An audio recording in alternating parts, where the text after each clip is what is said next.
Hey, everybody. Welcome to the Spark. Hope you're doing fantastic on today. Hope everything is moving in the right direction for you and that you are up and at it, getting after it, making your day better, making other people's day better, making this world a better place. I'm super excited to be here with you on today. So if you would do me a favor, go ahead and, in the comments, let us know you're viewing it. Just shout yourself out, if you will. I certainly would appreciate that, whether you're viewing this right now live with me or if you're viewing it on replay. Either one, that's great. Just do that. Listen, I think it bears it. I should say this. First of all, I hope that your holiday season is going great and that everything, is coming together for you as you prepare for Christmas Day and the upcoming new year of 2023. I hope that you are bringing those things into reality, those things that you desire to do. I want to thank you for your support down through the year of 2022. I said this was the year of 2022 was you and 2022, and so thank you so much for all of your support. But listen, I want to get into something on today that I think bears saying. I think is also valuable to you. One of the greatest discoveries that you will ever make in life is the power of your own mind. And I really, really want to bring that out today as I talk about you have to have it to have it. And let's say it again. You have to have it to have it. And so, what I want to do, I want to go to the Bible, if you will. And Jesus made a statement in the Bible. He says, whenever you pray for something, believe that you have received it and it will be given to you. And that's where I came up with you have to have it to have it. So, I was looking at that, and because, as I said before, I'm a very spiritual person. I'm not a religious person, but I'm a very spiritual person. And I do believe the Bible. I do believe the book that I read called the Bible. I understand the translations and all of that. I don't get into that argument with people. I just understand this right here, that book has helped me throughout my entire life, even from a young boy when my parents put it in my hand, even until now. And if you think that I'm not going to trust it now to get me the rest of the way, then you're you got another thought coming, as they like to say. But when Jesus made that statement, he said, whenever you pray for something, believe that you have received it. All right. I think really one of the things that as I studied that, I looked at it, I think what Jesus was letting us know, he says you need to have the feeling that you already have it when you pray for it in order that it would be given to you. So that's where I came up with you have to have it to have it. All right. So let's talk about it. You have to have it, or you have to have that feeling that it is already done. And I asked the question, why do I need to have that feeling, David? Because that is the place of power, and that is the foundation, if you will. What do you mean by the place of power and the place of foundation? Okay, you have to have received it in order to have it, or in order for it to be given to you. So you have to have it to have it really means this right here. That is, you must be in this present moment.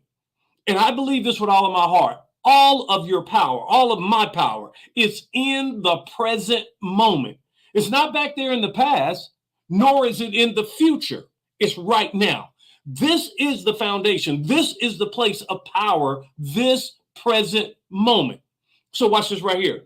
So if I already have it, what does it feel like? Because I really believe that's what Jesus was teaching us. That's what he was sharing with us. He says, listen, whenever you pray for something, feel that you have already received it and it will be given to you. Now, I know a lot of people say, well, you can't trust your feelings. Well, you better, because your feelings are telling you a whole lot day by day by day. I've shared this with you many times and it bears repeating.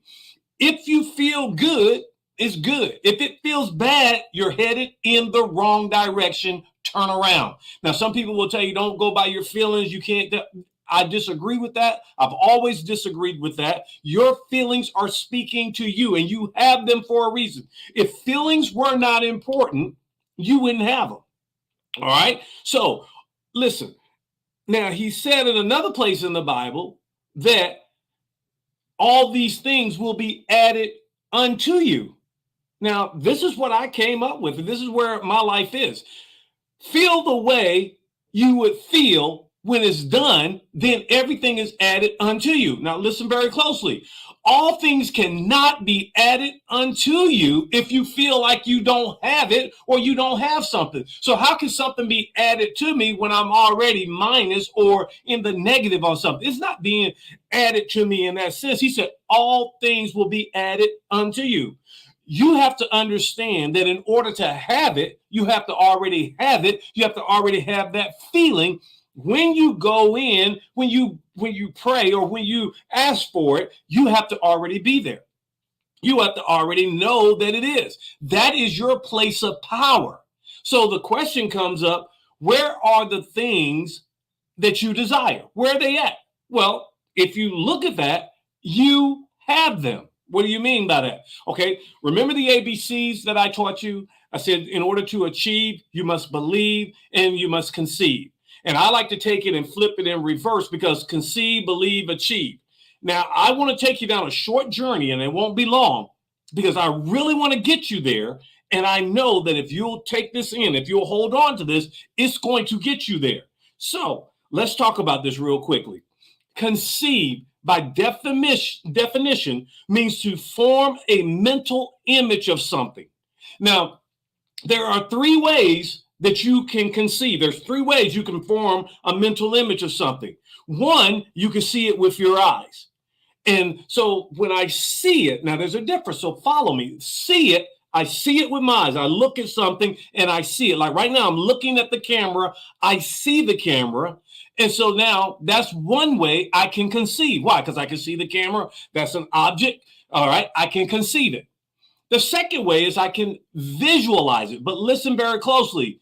Visualization is you remembering something that you've seen before. So I take the same camera that I'm looking at right now. I can see the camera. That's one way of me conceiving it. But then I can close my eyes now and I can visualize the camera. Yes, I can. And so because I've seen it before, so now I'm visualizing. But then there's a third way, and I believe the most creative way is to imagine it. What do you mean? Imagine it means I'm thinking of something I've never seen or imagined before. All right. So what I mean by that, now I can close my eyes and I can see a camera with three lenses. And I've never seen a camera with three lenses before, but I can imagine what a camera with three lenses would be like. So now that's the C. I've conceived this thing. The second part of it is to believe it. Watch this right here. This is where I think is critical because believe means to accept something as true. That's by definition of Webster's, to accept something as true. But it's the second part of that definition that I really love because it goes right back to you have to have it in order to have it. Feel sure of the truth of it. To feel sure of the truth of it. That's the part where we believe it. So I've conceived it and now I believe it. I feel sure of the truth of it. I have that feeling that is already done. And now I go out and I achieve it. Now watch this very closely as we kind of bring this to a head. When you want to achieve something, be at your present place of power. What is that? The present moment. Right now in the moment, that is your power. Oh boy, that is your power. So now I see, I visualize, or I imagine it, which says this right here. The place of power is I feel, I have the feeling of it being done and complete. I merge those two. I bring those two together. And when I merge those two, manifestation of it shows up. Where's the first place it's manifested? In me. So guess what? Now that's subjective, as we talked about before, but what I can do now, I can take the subjective and make it objective. What do you mean? I can make an object out of it. When what you want is now objective, it's an object from your subjective, what you visualize or what you imagine or what you've seen, you are not any more happy than you were already. That's the part of it being added unto you. Why? Because I was already happy. I was already joyful. I was already full of joy. So now these things are being added unto me. How would you feel as if it was already done and you had it and everything else? That's how you should be feeling. I'm not surprised. I'm not shocked. I'm not, oh my God, oh my God. I'm not none of that. Why? Because I already had it and my joy was already full. The present moment, your present moment is key to all achievement. Why? Feel the intensity of the present moment, and then everything is added unto you. Boy, I hope you get that. Feel the intensity of it. My joy is full. My joy is overflowing. Manifested things do not make me happy or full of joy. Why? Because my happiness and my fullness of joy, your happiness and your fullness of joy was there before I began the process of manifestation. I'm just doing what I'm supposed to do. And so when you understand that, you now understand why you have to have it in order to have it, and your joy and all of that more is added unto you. So you have to understand that this is your place, that present moment. Being joyful in that present moment, being joyful no matter what you're dealing with, no matter what you're going through, no matter what you're seeing, being full of joy, being happy, and watch how much stuff is added unto you. And here's a key point. If you are looking to make this a better place, oh my goodness, how much quicker? I'm not looking to heap this up on myself. I want this place to be a better place for somebody else. And like one of my mentors told me, here's the great thing about it. You don't have to heap it on yourself. My mentor told me this one time. He says, David, he says, if you would be concerned about others more than yourself, you would be like a water hose with water flowing through it. If water flows through the hose has got to get wet. You look at making everybody else fulfill, and your joy will always, always, always be fulfilled. So I hope that helps you on today. You got to have it in order to have it. And your joy, your happiness is now in this present moment. And boy, oh boy, oh boy, what a great place to be.